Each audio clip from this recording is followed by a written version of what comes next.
not just between the US and Russia, but now with China rising as a major challenger.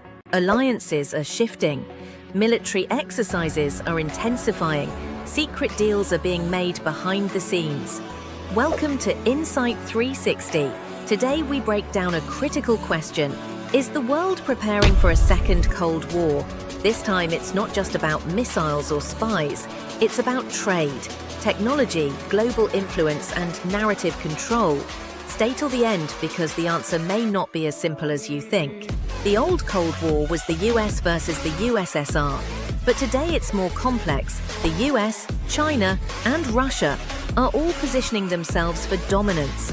America leads NATO and has built strong military and trade ties with countries like Japan, South Korea and India. Meanwhile, China and Russia are working together through platforms like BRICS to challenge US influence. Russia is focused on Ukraine, China is challenging the US in Asia, and both are pushing for a multipolar world. It's no longer just West versus East, it's a new map, a new game. This new Cold War is being fought in boardrooms and banks. The US has imposed sanctions on Russia, banned Chinese companies like Huawei, and restricted exports of high-tech chips to China. In return, China is investing heavily in self-reliance and limiting exports of rare earth minerals critical to tech industries. Russia and China are reducing reliance on the US dollar by trading in local currencies. The competition now is about who leads the digital economy, who builds the most advanced AI, and who dominates global trade routes. Military tension is everywhere. NATO is expanding. Russia is entrenched in Ukraine. China surrounds Taiwan with military drills. The US conducts freedom of navigation missions near Chinese waters. Russia holds joint drills with China. Countries are increasing defense budgets and preparing for the worst. Any miscalculation in Taiwan or the Baltic states could lead to a massive war. Unlike the Cold War of the past, today's battlefield includes cyber attacks, space weapons, and hypersonic missiles. The margin for error is shrinking.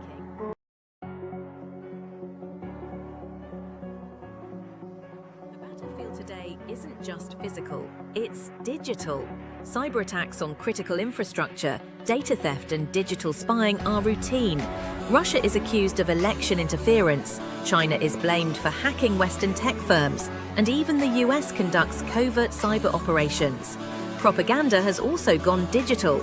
Social media is now a weapon. Fake news spreads faster than truth. Nations aren't just fighting over land, but over minds, through narratives, algorithms, and influence campaigns targeting public opinion. While the big powers clash, developing nations find themselves stuck in the middle.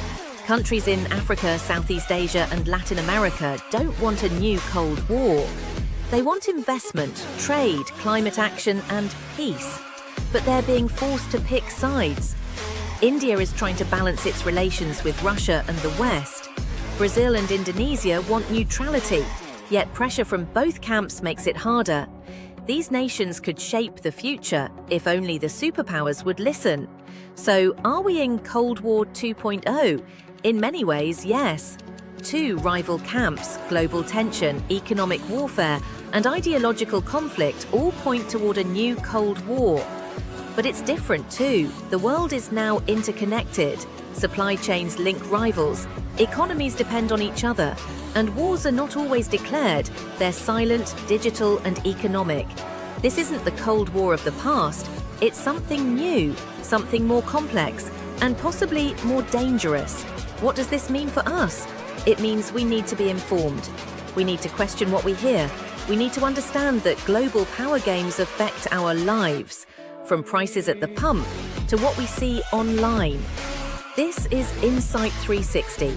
If you found this video thought-provoking, subscribe, like, and share your views in the comments. Do you think the world is already in Cold War 2.0, or is there still time to change course?